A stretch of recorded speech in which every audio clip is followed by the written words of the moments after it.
This is the USS Arizona Memorial. It was installed in 2016 as a way of honoring our heritage and our connection to the USS Arizona. Initially, the garden around the USS Arizona was planted with flowering annuals, which are kind of a traditional way to honor at a memorial. But given our location in the middle of the mall on the U of A campus, I felt like there was an opportunity to do something really special and something that would be innovative and creative and draw attention to something that is a really important part of our history.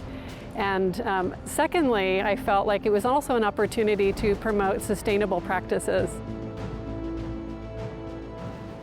One of the goals that we had in customizing this memorial was to recognize that the actual USS Arizona was consciously left below water out of respect for those people who lost their lives there. And so in developing this garden with common materials that replicate the idea or the illusion of a coral reef is a way of creating a much more custom tribute for this particular memorial.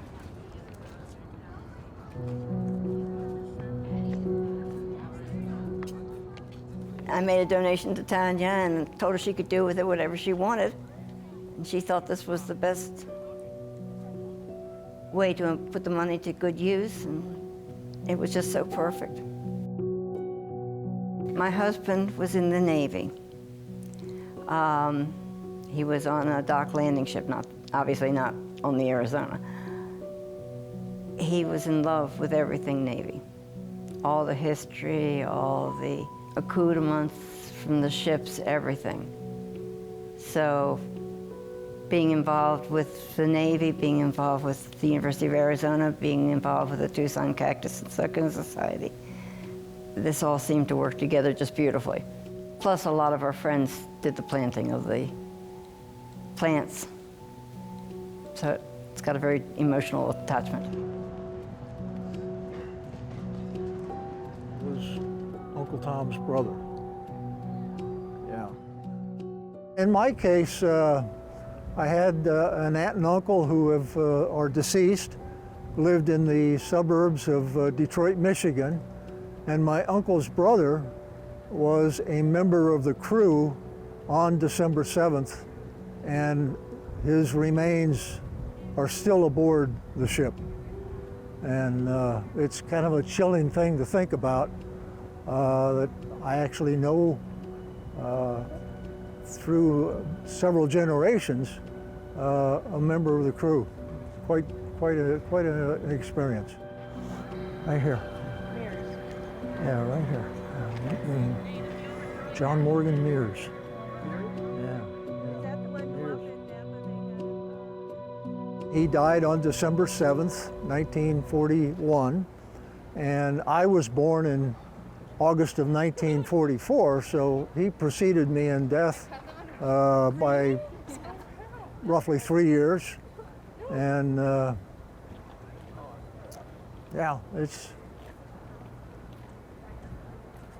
it's quite an honor for me to be at this memorial. It really is. There's almost 1,200 names there on those little brass plaques. That's important to keep that alive. You know, we don't really know or don't really understand where we're going unless we know where we've been.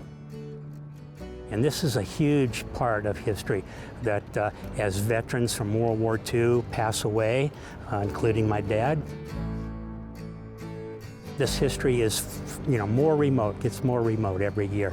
And I think keeping that alive by bringing people through here and showing them the outline of the hull of the Arizona here on this east mall, that's really important to me. Kevin was very unique.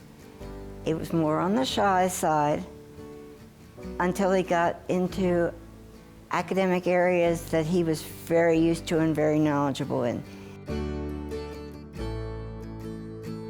Anything that's alive, we loved. And it didn't matter what country, didn't matter what nationality anybody was, what type of weird plants, the weirder the better. And he was happy. I hope that the plants grow and people will become fascinated by the uniqueness of the plants. And that maybe little by little they'll begin to understand that people can be as unique as the plants and be absolutely wonderful.